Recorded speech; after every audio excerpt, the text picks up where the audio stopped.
So good morning, everyone. Hope you're enjoying DEF CON so far. Happy to see so many people early in the morning on the last day. So hope I won't get you asleep.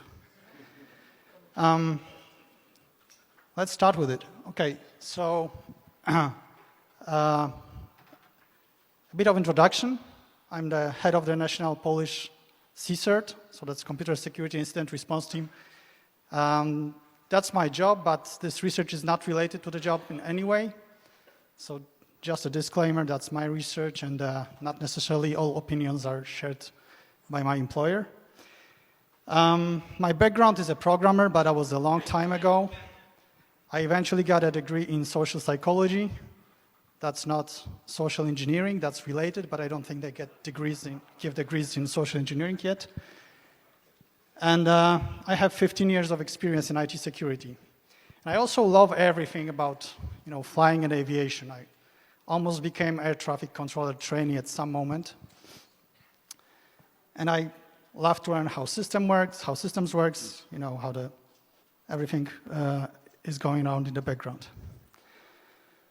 So also because I tend to fly a lot, both privately and because of my employer, I enjoy some benefits for frequent flyers. And I have some kind of disregard for frequent flyer miles. They don't have any real value to me anymore, but I still enjoy the privileges like lounge access or fast track access. They really save you time and give you some comfort at the airports. Except when somebody tries to fix the problem, when the problem doesn't really exist. So about a year ago, my home airport in Warsaw introduced these automatic self-service gates, which were supposed to speed things up. Because instead of, waving your boarding pass in front of a person, have them scanning it, you just use a scanner and the gates let you in. The only problem was with the fast track. It didn't read my status properly. So it would let in all the business class passengers, but I tend to travel on economy, and I only get the fast track access because I have this gold status. So it wouldn't read the status properly. So I would have to go to the guy anyway, show him my boarding pass, make him come to the gate, scan my boarding pass like 2 or 3 times. It's kind of counterproductive. It wastes about 30 seconds of my precious time, and the guy probably has better things to do. So let's see if I can fix things. So let's rewind a little bit. What are we talking about? As you probably noticed, for the past 10 years or so, you get this little barcode on your boarding pass. Whether it's mobile, it's on paper, you still get a nice 2D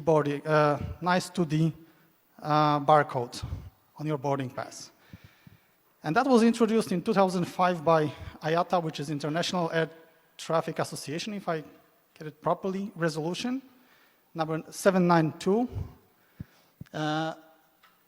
It introduces something called barcoded boarding pass standard, which is adopted by all airlines, airports, everybody who deals with boarding passes. They have to obey to that standard. And so you get 4 different kinds of barcodes which can be used. When you have a paper boarding pass, it must always be PDF 417, which is the nice rectangle one, the wide one. If it's on mobile, it should be one of the square ones. So it's QR code, which you probably know about, and the Aztec and data matrix, which you have examples of down here. So I got on Google Play, started looking for barcode scanners to make my life easier, and fairly enough, you get dozens of them. So the 2 in the middle, barcode scanner and by GeekSlab and Manatee would become my 2 favorites, but you get a wide choice. So with freely available tools, you can see what's inside. And this is pretty much what the boarding pass looks like when it's encoded in BCBP. So it's just a bunch of characters. And sort of by trial and error, I started figuring out, like, okay, if it doesn't read the, my frequent flyer status properly, so probably I need to adjust the booking class, right? I need to say I'm in business, and if that's what it reads, then let's see if it will let me in. So the other tool I would need would be a boarding pass generator, and fairly enough, there's also a bunch of them on Google Play Store, and I'm pretty sure on Apple Store as well. So like I said, first by trial and error, I figured out like this would be the travel class character. If you fly a little bit, you kind of get used to these letters, like M would be for economy, or Y would be for economy, C would be for business, things like that. And you also can pretty clearly see some things standing out, like first name, last name, origin airport, departure airport, destination airport, flight number. So some things you can make up just by looking at the clear text characters. So let's see if I switch this little character to C. And mysteriously, it worked. It would let me in.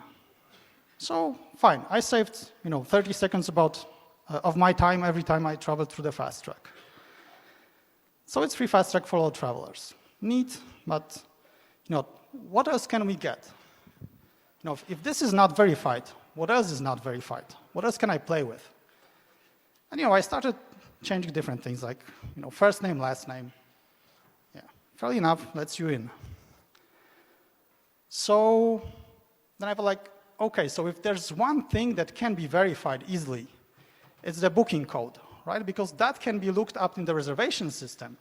And maybe that could be matched to your boarding pass, and well, they could at least know whether you're traveling or not, whether the reservation is there or not, or you're somebody just making up things. So let's go ahead and change this. And it would also let me in. So now I getting really confused. So what we are getting here is now airport access for all, pretty much, right? And just a bit of explanation. That was in Warsaw. I tested it in a number of different airports. In the US, it will work a bit differently, which I will come back to in a minute. But this works in a lot of airports. It's not something specific to Warsaw or just one or two airports. And we will come back to why that is. So it's not just fast track access, it's airport access for all. And yeah, it felt like, there's like millions of travelers per day. Like, how come nobody noticed it? That somebody had to spill this out already. And yeah, this is not entirely news. So back in 2003, Bruce Schneier already noticed when the concept of print your own boarding pass was introduced, even before the barcoded boarding pass was there, that you can spoof a boarding pass, and with this, you could also circumvent the no-fly list checks in the US. That was 2003. Until 2007, this was not fixed in any way. And November 2006, Chris Sokoyan put up a web page where anybody could produce a fake, I think it was Southwest boarding pass, and he got into a lot of trouble for that. So he got pretty much FBA raided his home, and he got a nice letter from TSA saying like, you are violating these and these laws, don't do it, please. There's also two articles from 2008 and 2011, which were done jointly with Bruce Schneier. They also touch a bit on physical security. I totally recommend going and reading them. It's very entertaining. And in 2012, John Butler also wrote an article on how you could possibly figure out whether you are pre-check eligible or actually make yourself pre-check eligible. Most of the technical stuff he got wrong in the article, but anyway, the idea was kind of cool. And he, made some things right at least. So how did the no-fly list bypass work back in 2003? So you would have to buy tickets under a false name, because when you are buying the tickets, your name gets matched against the no-fly list. Then you print your boarding pass at home. So this is one point where things get checked. So your name against the no-fly list. Then you create a copy of the boarding pass and put your real name on it, which is on the no-fly list, but we'll come to that. Then you present the fake boarding pass to the TSA officer along with your ID. And the problem here is that TSA officers did not have access to the reservation system. So they only validated the boarding pass against your ID. So it's a fake boarding pass, but the name matches with your ID, you're good to go. And then when you actually board the plane, you discard the fake boarding pass, you produce your original boarding pass again, which matches the reservation system. And you can fly.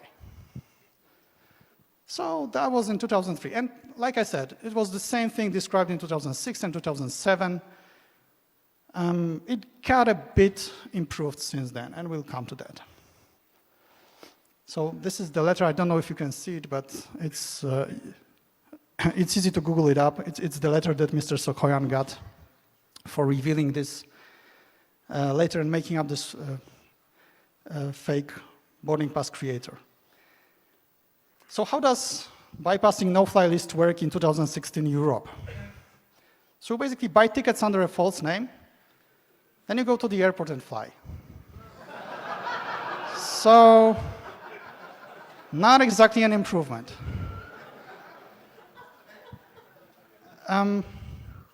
Why is that? First of all, just like two impacting factors. One is that some airlines are more business conscious than the other. So they actually will check your ID when you are boarding. But again, this is not airport thing, it's the airline thing. And why the airlines do it is because of protecting their business. So you just don't buy cheap tickets and then resell them to somebody else. It's only for that reason. And it's mostly low-cost airlines which will check your IDs. The regular airlines almost never check your IDs in Europe. And ID checks at the security checkpoints have been abandoned like 2 or 3 years ago when you are traveling domestically, but not only domestically, because of Schengen area, which I don't know how many of you know what it is, but it's like 26 countries in Europe. It's not the same as European Union. It's 26 countries in Europe which agreed to abandon border checks. So you only have increased border checks around the Schengen area, and a lot of information exchange between the countries on immigration. But there's no checks within the area. So you can freely roam. You don't need to follow the border checkpoints. You can just hike in the mountains or whatever. And when traveling within the Schengen zone, and it was officially asked to the governments, etc., why there's no ID controls at the airport. It's like, there's no reason to do it. Security is provided by physical security screening. Fair enough. Okay, so let's go back a bit. Turns out I didn't need to be reverse engineering this boarding pass format. It's all public. This IATA resolution is all public. You can just go and download it. And this is the part which is mandatory for the boarding pass. So it's 60 characters. And you get things like first name, last name. You get the compartment code, which is the travel class. Can anybody spot a problem here? This is all that is mandatory. Nothing else is mandatory. So I'm going to help you here.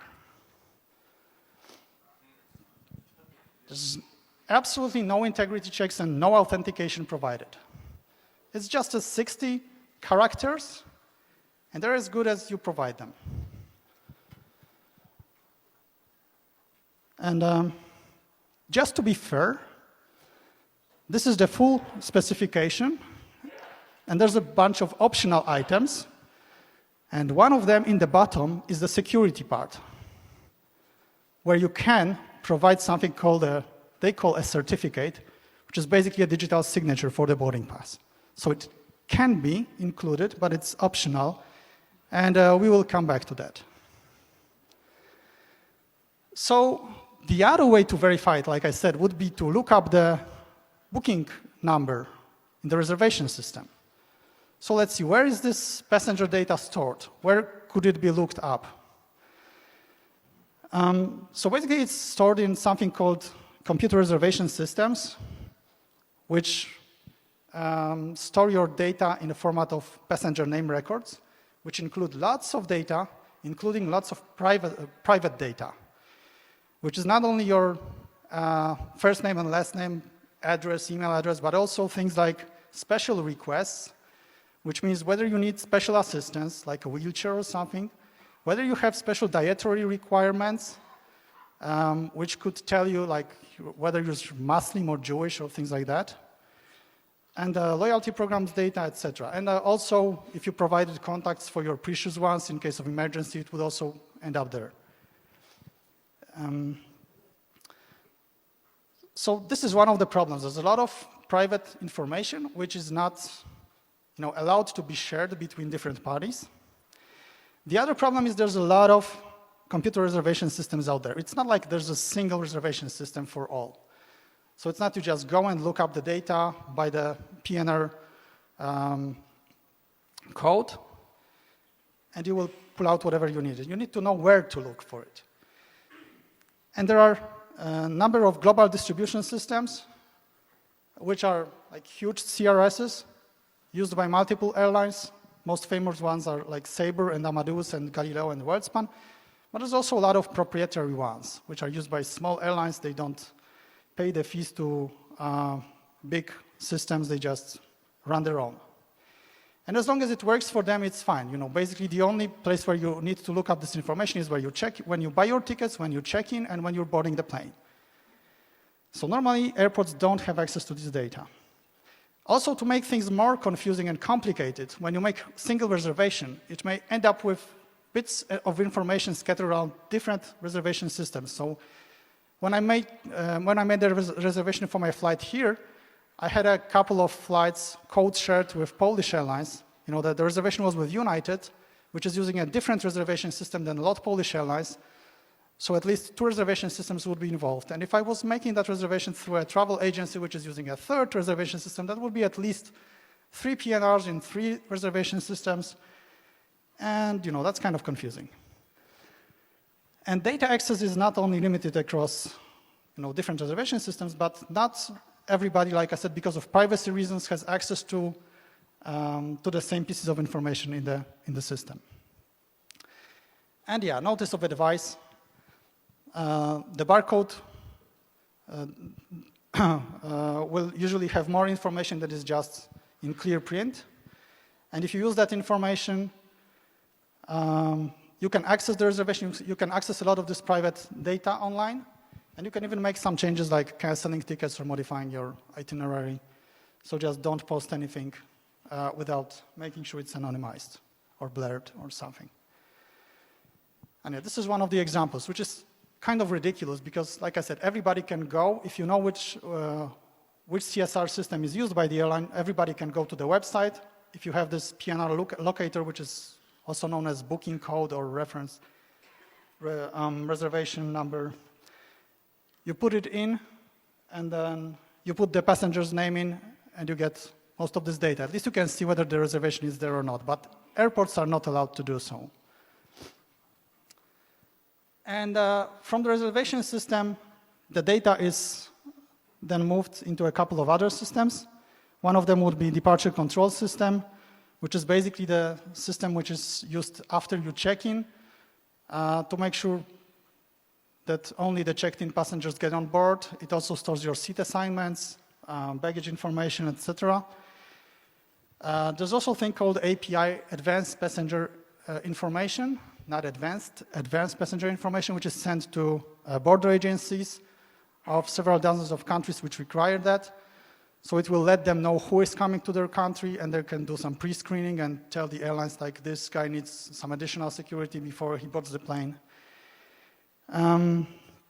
There's also PNR.gov, which is not exactly another system, it's just a message exchange format to exchange PNR information, so the passenger record information with the government agencies. It's not widely used, though, apart from sending advanced passenger information, which again has nothing to do with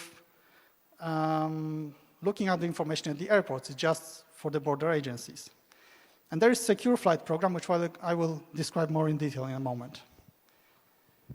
So, okay, to make things easier for me, I put up a simple web page, and I hope I will be able to show it. You know, it's all JavaScript, so it works offline. And I found a nice JavaScript libraries for producing Aztec codes. So,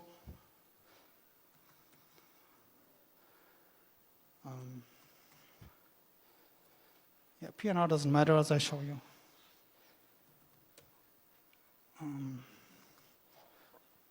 Whatever.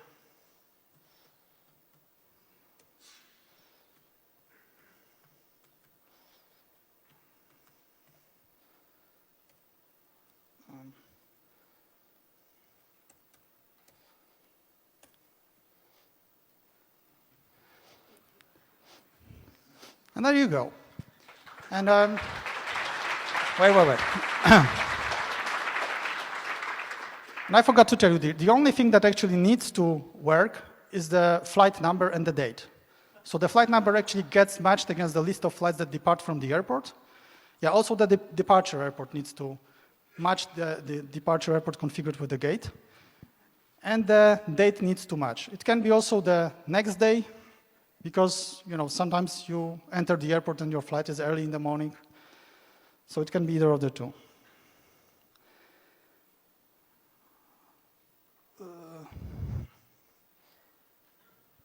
Okay, with paper it's just a bit less fun.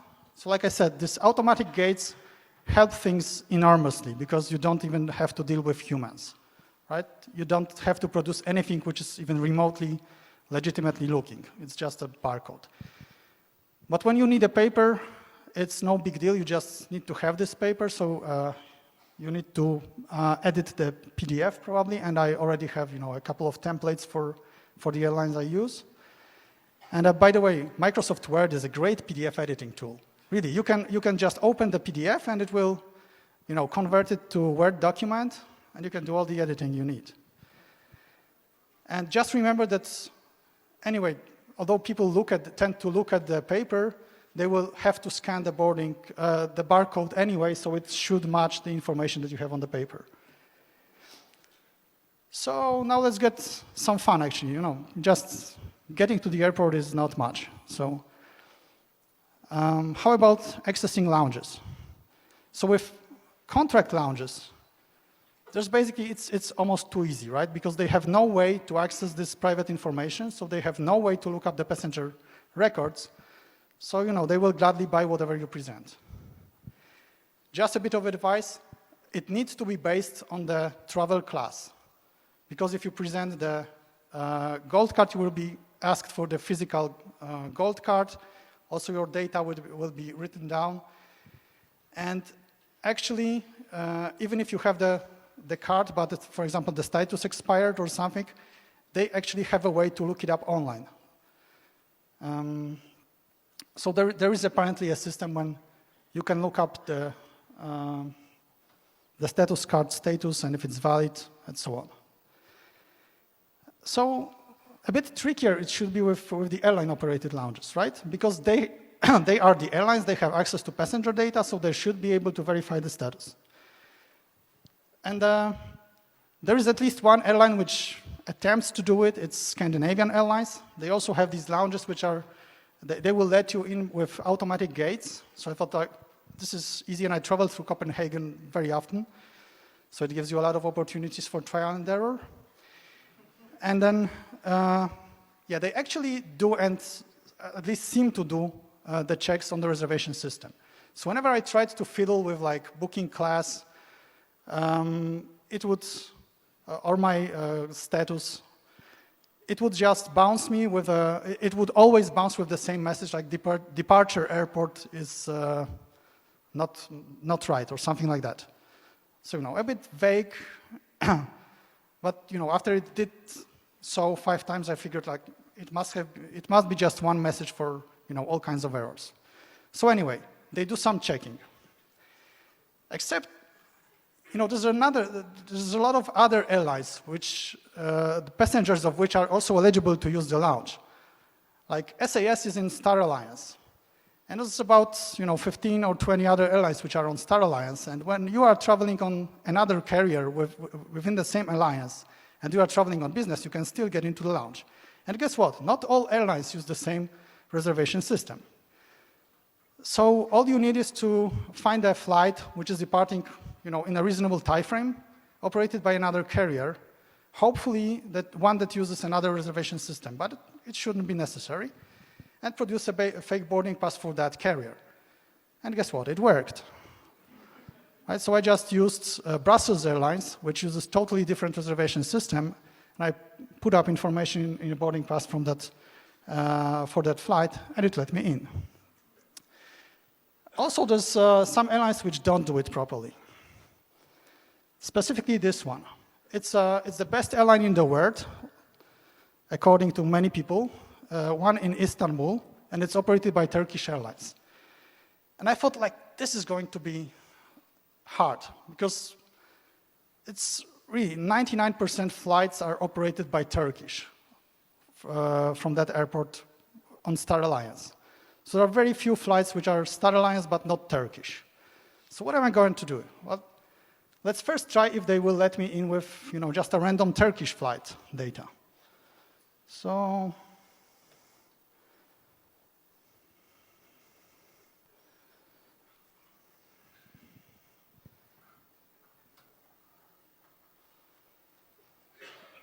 I just looked up, on the departure board, I looked up a random flight from Istanbul to London Gatwick.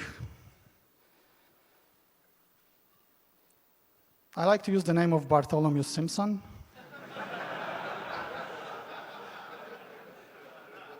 He was a good prankster.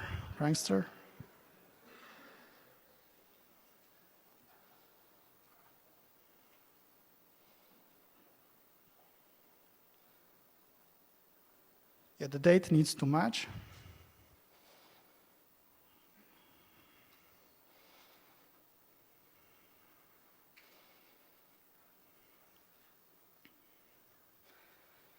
And I need to warn you, I had the camera hidden in plain sight, so it was dangling from my shoulder back.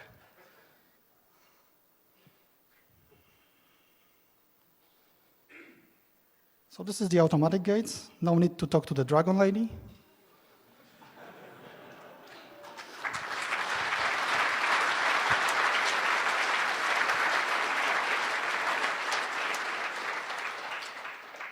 And by the way, this is a full-sized cinema inside the lounge.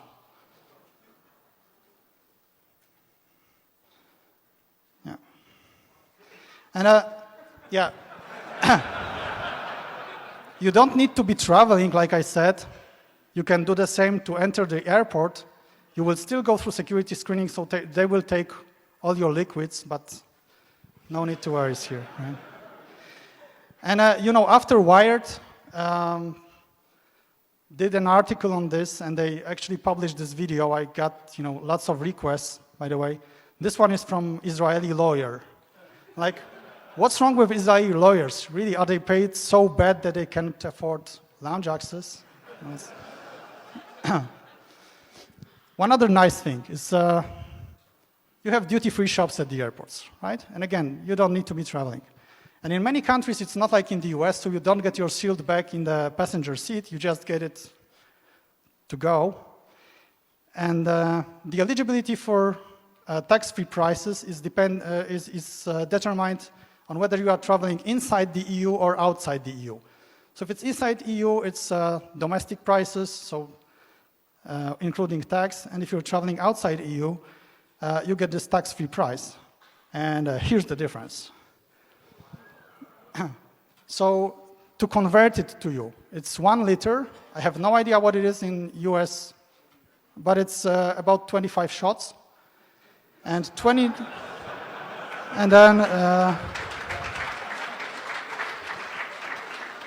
25 zlotys is about $7. So I think it's a good deal.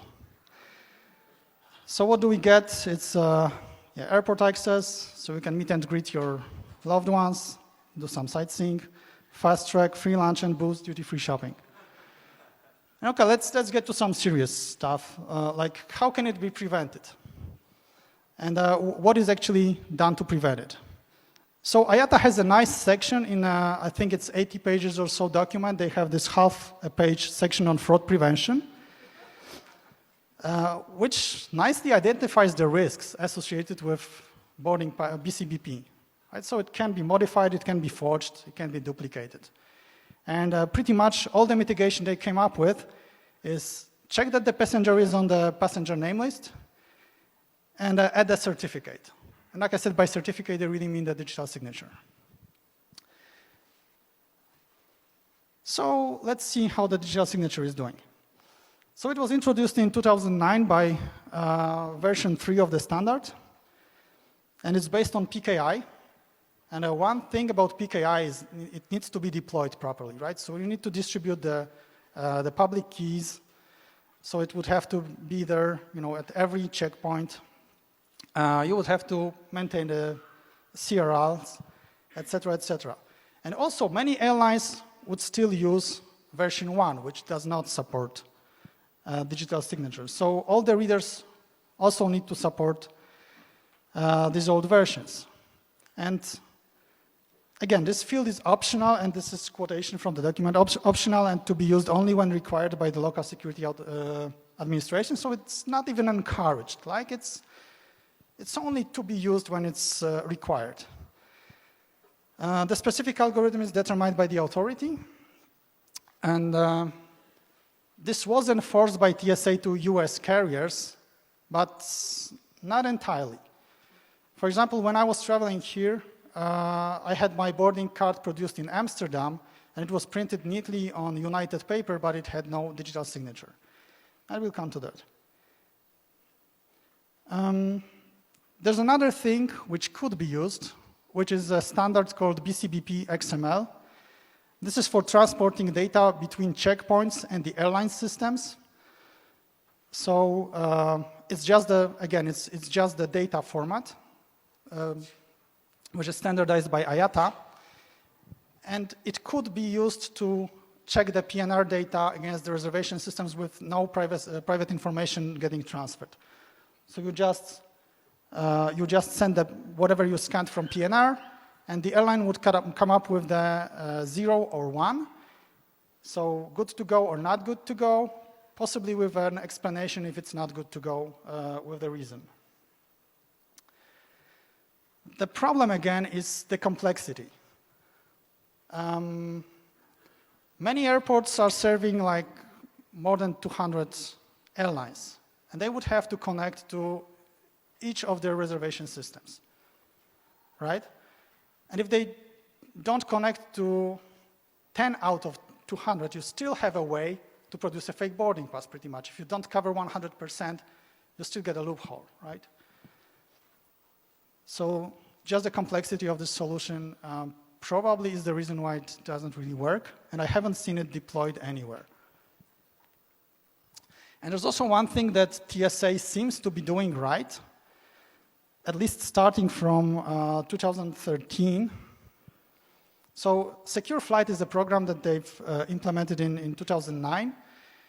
And the reason for the program was to take over the monitoring of watch lists, so the no-fly lists and the secondary screening lists from the airlines to the TSA authorities.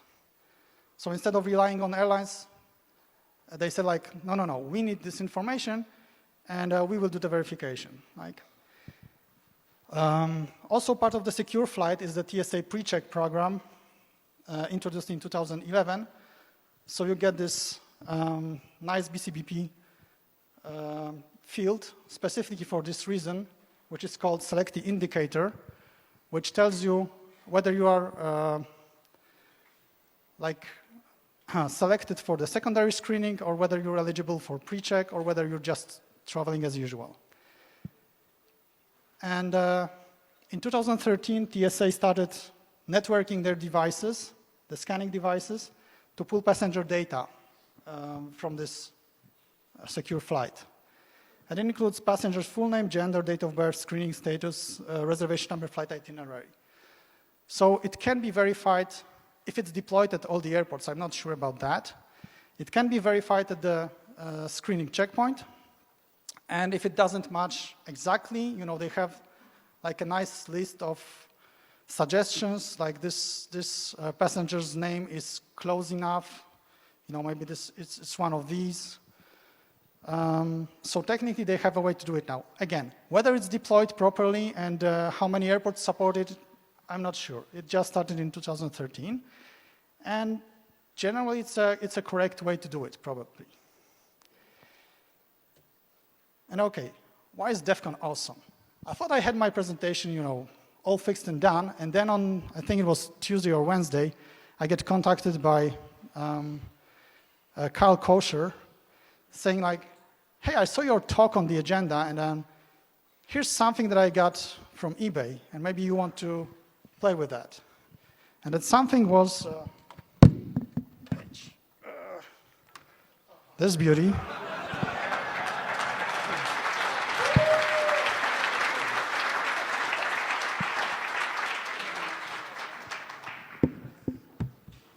So it's a device that you're normally not allowed to buy.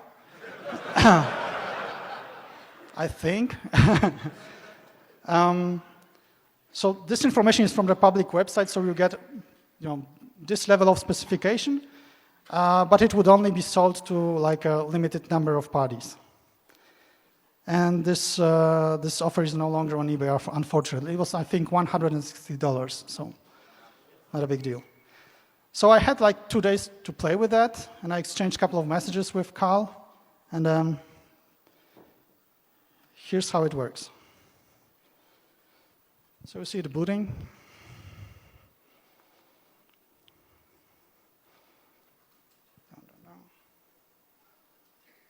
You see airport is dash, dash, dash. Yeah, because departure airport is not configured. So it's, we have some constraints. So let's try scanning any random boarding pass. So, when you go with any random old boarding pass, likely the departure airport is not dash, dash, dash. It's something else. And the date is probably not the same as on the boarding pass, on the scanner, sorry. But it will have a valid signature. Let's see what it does.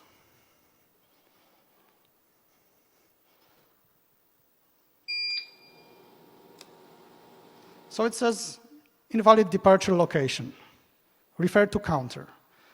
So it did not complain about the signature, but it did complain about the departure airport. So, OK. So let's fix the departure airport. Ah, damn it. Sorry again. This time with audio.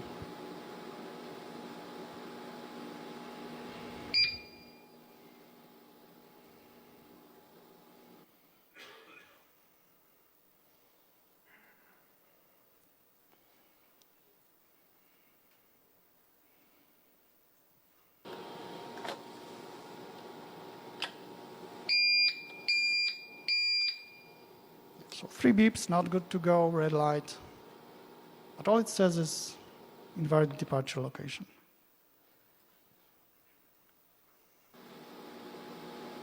So now you see me using my mobile phone. OK. So now the departure location was OK, date was OK, but the signature is invalid. And it says refer to superior. Wow. So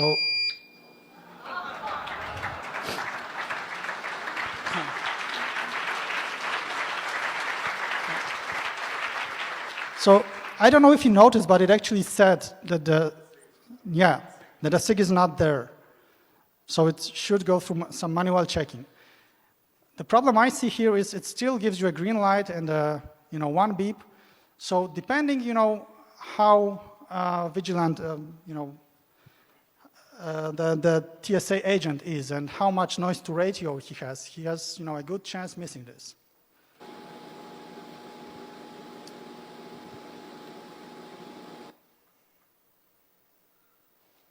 So yeah, let's try modifying the selectee indicator.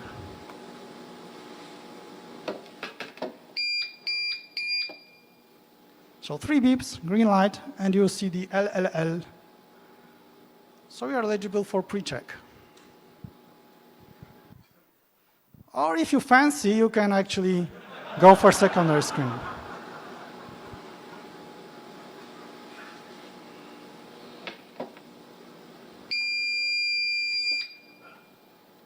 Yeah, SSS.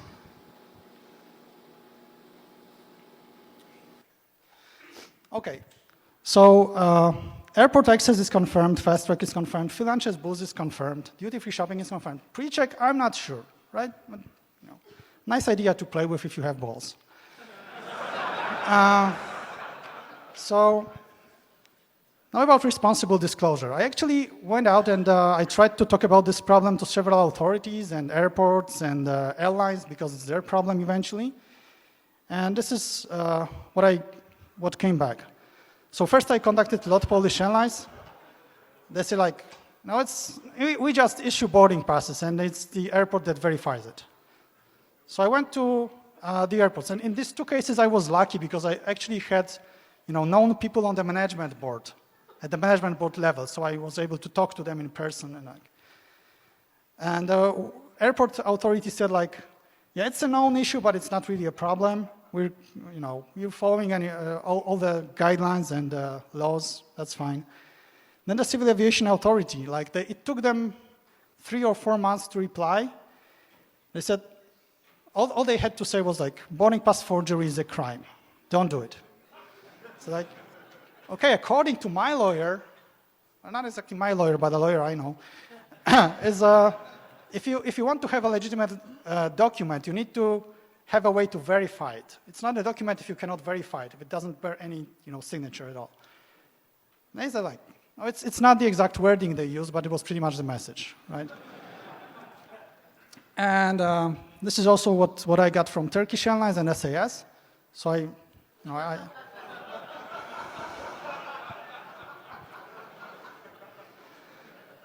no comment here. And the question you might have is like, would it actually get me flying? And the short answer would be no. Like that there would be very rare circumstances when you would be able to get on the plane, but you would be likely spotted before it even departs, and it would get you into a lot of trouble. So I don't recommend doing that. But you can still have a nice souvenir, and that's a kind of a bonus. So one of the airports in Europe, and I will not name them because they actually had, they communicated very openly with me, and they said like why it is. They confirmed it's because privacy. They decided to have like loyalty program for the passenger, which makes sense because the airport collects fees on every departing passengers, so they want to encourage traffic. So they have this, list of gadgets that you can get for a certain number of points, and the points you get for every departing flight. And to register a departing flight, you need to scan your loyalty card and your boarding pass. Like, what can go wrong, right? So here's a simple equation. So I really liked the blanket in the middle. It would cost me 600 points, which is 6 flights. And you see 5 QR codes because I had, one legit flight. It was, and the funny thing is that it was, I even made it look sort of legit because I produced the QR codes for the flights like over the next 2 days. And it could really fit into a story, like I was flying to Edinburgh and then going back in 3 hours, and yeah, I could make it. So to wrap it up, it's the privacy and complexity of the system which is preventing this exchange of data. And, most important point, while US did a reasonably good job preventing that, Other places actually lowered the bar for us, especially with introducing the automatic gates. So here are the sources, and don't worry, because this is the link for the slides, and most of that will also be on the conference DVD. So thank you. I don't think we have time for questions, but I hope you liked it.